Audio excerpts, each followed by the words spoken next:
limitations, and when we argue for our limitations, we get to keep them.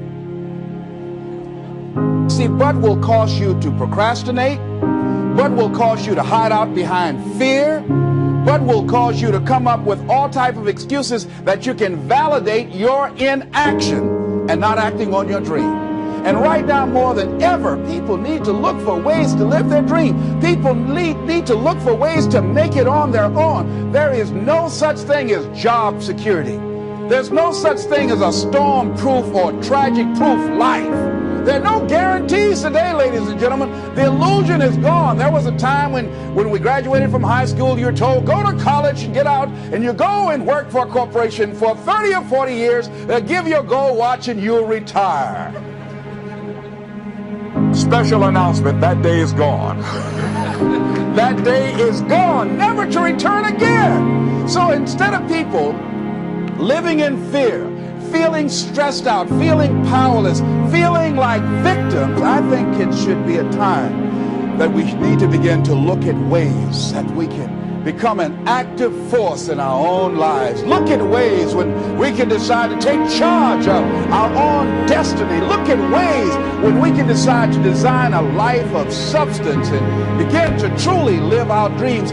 And it's time for people to decide, I'm ready to get on with my life. Shake somebody's hand when you're riding up. A guy named Bob Bass here to say, don't let nobody turn you around. Do that right quick. Now, you know, a lot of people say, I'm going to live my life one day when things get right. When I get all my bills paid.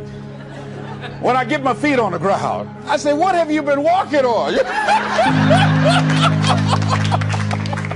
See, there are no problem-free moments. A guy named Dimples had a record one time called, If It Ain't One Thing, It's Another. And I say, if it ain't one thing, it's 12 others. Always something there to keep you from beginning to develop your true greatness. Always some fear. How do we handle it? And I'm saying that if you've been hiding out behind but, if you've been using the fact that you don't have enough money or you don't have the education, take it head on. Go get the education. I was saying to a guy the other day who was saying, I said, how old are you? He says, 47 years old. I said, your sister tell me that you can't read. He said, that's right. I said, why? Well, you know, I didn't go to school. I said, excuse me, how old are you? I'm 47. 47? Yes. And you can't read or write? Yes. Have you ever heard of adult school, adult education? Have you decided that you should learn how to read to begin to expand your world? Why are you using that as a racket? Why don't you decide now that you're going to expand your world? That if other people can learn, you could learn too.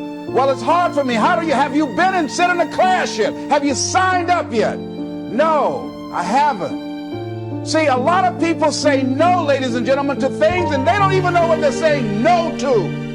They haven't even challenged themselves. He hasn't even gone to sit into a class and say, teach me how to read. Instead, it's been easier for him to go through life, he thinks, trying to play a whole con game, pretending he knows how to do something that he doesn't know how to do.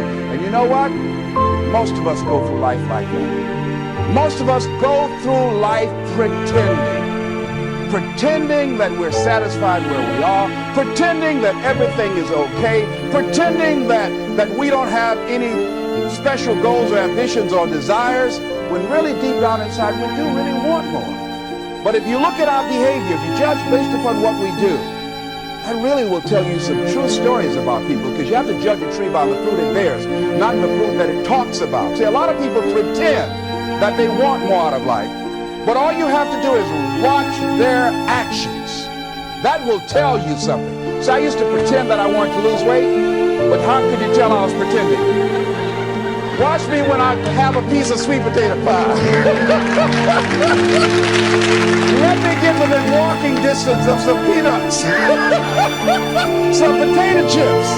See, I was pretending that I really wanted to lose weight. No, you just watch what I eat. I'll tell you what I'm seriously committed to. People tell you, oh yeah, one day I want to have a restaurant. See, they're pretending they want to go into business for themselves. They're not serious. How can you tell, Les? Watch their actions. Watch what they're doing. The proof is in the pudding.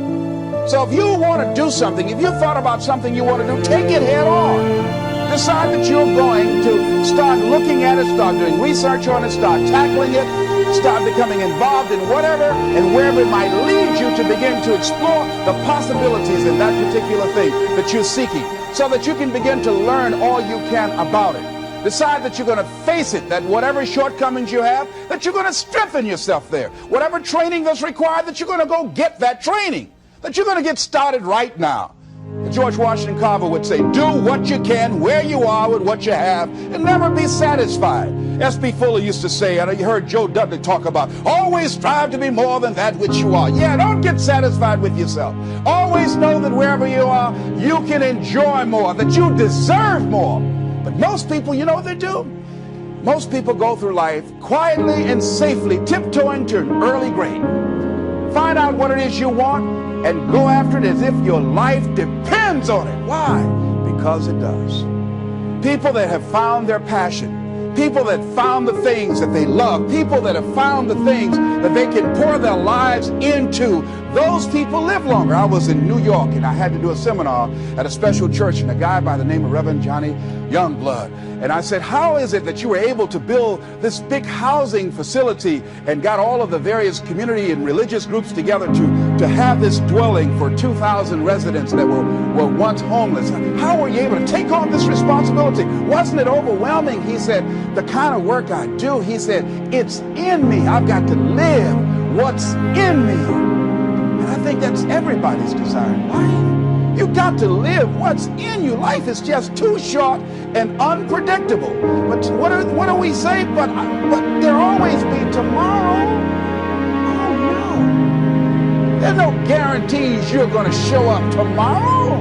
There are a lot of people who were here yesterday that they're not here today. There are a lot of opportunities that were around yesterday. They're not here today. Oh, you can wait, but you know what Abraham Lincoln said? Well, good things might come to those who wait, but only the things that have been left over by those who hustle. So who want to go through life picking up leftovers? You deserve much more than that.